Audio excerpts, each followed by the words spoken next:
तो आज हम चौथा वीडियो आप लोगों के सामने बनाएंगे। इसमें पिछले वीडियो में हमने आपको दशमलव में बताया था कि कौन सी संख्या बड़ी है और कौन सी संख्या छोटी है। इसके बाद आज हम आगे उसमें बताएंगे आपको कि हम दशमलव का जोड़ कैसे हल करते हैं। तो दशमलव का जोड़ हल करने के लिए देखिए कोई संख्या ले लेते हैं। सबसे पहली बात तो ये जान लीजिए कि नवोदय में जो प्रश्न आते हैं वो किसी पुस्तक के प्रश्न नहीं आते कि हम सोचें कि किसी किताब के प्रश्न पढ़ाए जाएं और लगातार उनको यहाँ लिखा जाए फिर उनके उत्तर बनाए जाएं। ऐसा इसमें नवोदय में नहीं होता। नवोदय में आपको सबसे महत्वपूर्ण बात ये होती है कि उसकी जड़ को पढ़ा जाए। जिस चैप्टर के बारे में हम पढ़ें उस चैप्टर को विधिवत जाने और वो क्वेश्चन कहीं से भी हम बना सकते हैं, कहीं से भी प्रश्न ले सकते हैं। इसलिए जैसे हमने दशमलव में बताया तो दशमलव में कोई भी संख्या कोई भी अंक आ सकते हैं। इसी तरह जोड़ में भी कोई भी अंक कोई भी संख्या आ सकती है। हम किसी पुस्तक को लेकर के और पुस्तक को नहीं पढ़ेंगे, हम उसकी जड़ को पढ़ेंगे। नवोदय की केवल यही खासियत है कि उसमें जो भी चीज़ें हम पढ़ाएंगे उस विषय के बारे में, उस चैप्टर के बारे में आपको पूर्णतः ज्ञान होगा, जड़ से ज्ञान होगा और उसके माध्यम से चाहे वो किस तरह के भी क्वेश्चन आ जाएं आप उनको बहुत ही आसानी से हल कर पाएंगे। जैसे मान लीजिए आज हम दशमलव का जोड़ बताने जा रहे हैं। दशमलव के जोड़ में कोई भी संख्या हम ले लेते हैं। ये ले लेते हैं 72.34 प्लस 7.354 धन 482.4 धन। ऐसे ये हमारी संख्या आ गई। इन संख्याओं में देखिए दोनों चीजें मैं लेकर के चलता हूं कल जो मैं बताया था। सबसे पहले हम इसमें देख लेते हैं कि बड़ी संख्या कौन सी है। तो बड़ी संख्या इसमें देखिएगा ये इसमें कोई दशमलव नहीं लगा हुआ है।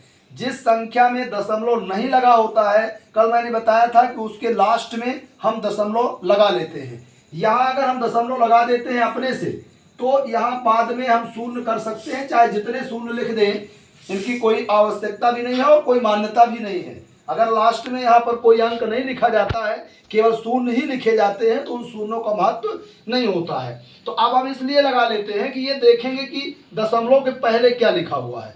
दशमलव के पहले इसमें 3472 लिखा हुआ है। इसमें दशमलव के पहले 482 लिखा हुआ है। इसमें दशमलव के पहले केवल 7 लिखा हुआ है और इसमें दशमलव के पहले यहाँ पर 72 लिखा हुआ है। अब हमको जोड़ करना है। इसका जोड़ में हालांकि ये कोई ज़रूरी नहीं है हमको कि हम ये देखें कि कौन संख्या बड़ी है कौन संख्या छोटी है, इसकी कोई आवश्यकता नहीं होती है। जोड़ हम जोड़ते हैं, किसी भी संख्या को हम आगे लिख लें और चाहे किसी को पीछे लिख दें, इससे कोई मतलब नहीं होता है, उत्तर आपका वही आएगा। चलिए देख लेते हैं। हम सबसे पहले बड़ी संख्या ही लिख लेते हैं अपनी सुविधा के लिए। हम यहाँ पर लिख लेते हैं 3472 ये लिख देते हैं और यहाँ दशमलव लगा करके और वहाँ पर शून्य जितने आपको लिखना हो उतने शून्य आप यहाँ पर लिख सकते हैं। अब इसके बाद कोई भी संख्या ले लीजिए, इसको ले लेते हैं। चलिए दूसरे नंबर पर। तो अब यहाँ से मुख्य रूप से तरीका ये आता है कि दशमलव आपका जो लगा हुआ है ये दशमलव के बिल्कुल सीध में होना चाहिए। सबसे बड़ी जोड़ की यही पहचान है और यही तरीका भी। अगर आपको इतना ज्ञान हो गया कि दशमलव कैसे लगाना है तो आप जोड़ वही है जो साधारण जोड़ होते हैं। देखिए ये दशमलव जो लगा है इस दशमलव को इस दशमलव के बिल्कुल सीध में लगाना है, इसका ध्यान रखिएगा। अब दशमलव के इस पार जो अंक है, देखिए दशमलव के इस पार 4 लिखा है तो आप बगल से लिखेंगे, वहां ना चले जाना। ये बगल से हमने 4 लिख दिया। फिर इस दशमलव के यहाँ बगल में 2 है तो ये 2 लिखो, यहीं से लिखना चालू करना दशमलव के बगल से। अब फिर ये 8 लिखा है तो यहाँ 8 लिख दीजिए। यहाँ 4 लिखा है तो ये 4 लिख दीजिए। यहाँ जो खाली पड़ा है तो खाली रहने दो, अगर चाहो तो आप शून्य लिख सकते हो पर खाली रहने दीजिए अभी। फिर आप इसमें आ जाइए, किसी को लिख लो, इसको लिखना हो चाहे इसको लिखना हो, चाहे जिसको आगे पीछे से कोई लेन देन नहीं है। हम दशमलव के नीचे ये दशमलव लगा लेते हैं इस तरह से। अब यहाँ देखिए दशमलव के इस पार यहाँ पर 3 लिखा हुआ है, 5 है और इधर 4 है। इस पार क्या है दशमलव के 7 लिखा है तो 7 लिख दीजिए। अब ये वाले में आ जाइए तो पहले दशमलव के नीचे दशमलव, ये नहीं चूकना चाहिए, ये बिल्कुल आपका बिल्कुल सीध में रहेगा तो आपका गलत नहीं हो सकता सवाल। फिर बगल में यहाँ 3 लिखा है तो 3 लिख दो। बगल में इधर 4 लिखा है तो 4 लिख दो। इस पार आ जाओ तो यहाँ देखिए पहले 2 लिखा है तो 2 लिखिए, और फिर ये 7 लिखा है तो 7 लिख दीजिए।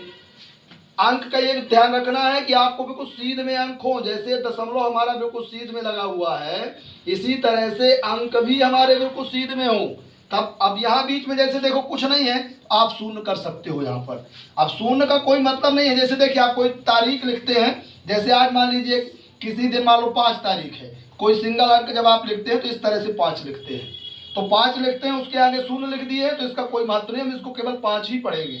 इस तरह से यहाँ भी आप शून्य चाहें तो लिख सकते हैं, नहीं लिखना तो ना लिखिए। आपको ये ध्यान रखना है कि जोड़ बिल्कुल इनकी जो लाइनें हैं ये बिल्कुल सीधे में होना चाहिए, आप आगे पीछे न कर दे, नहीं तो गलत हो जाएगा। यहाँ भी आप चाहें तो इस तरह शून्य कर सकते हैं, इधर भी कर लीजिए, यहाँ भी चाहो तो कर लो, ना भी करो शून्य तो कोई ज़्यादा जरूरी नहीं रहता, उत्तर आपको वही आना है। अब देखो आप इसको जोड़ोगे, जोड़ो वही है पूरा, ये 4 आ गया, इधर जोड़ेंगे 5 4 9, इधर इस लाइन को जोड़िए 4 3 7 3 10 की शून्य हासिल 1। अब यहाँ ध्यान दीजिएगा, हासिल जो 1 है वो इस दशमलव के इस पार आ जाएगी हासिल, और ये जो दशमलव है वो यहीं सीध में आ जाएगा। इसी तरह ये जो इस पार की हासिल थी वो हासिल दशमलव के इस पार आकर के अंकों में जुड़ जाती है। तो ये 2 था तो ये 3 बन गया, एक हासिल मिला के 3 2 5 और 7 5 12 12 2 14 की 4 हासिल आई 1, तो हासिल 1 आएगी तो ये बन जाएगा आपका 8 8 8 दूनी 16 और 16 7 23 23 की 3 हासिल आ गई 2, तो ये बन गया 4 4 8 2 10 की शून्य हासिल आई 1, तो ये बन गया आपका 4। इस प्रकार से आप इसको जोड़ सकते हैं। तो ये हमारा आज का आपका जोड़ था। अगले वीडियो में हम आपको बताएंगे कि घटाना कैसे है। सबसे बात यह है कि कुछ बच्चे हमसे कह रहे थे कि गुरुजी हमारे YouTube में नहीं आता ये, तो YouTube में आप धीरेन्द्र बागरी, अंग्रेजी आप ध्यान दीजिएगा, ये अंग्रेजी आपको डालना है DHEERENDRA, धीरेन्द्र, और यहाँ पर आप लिखेंगे बागरी।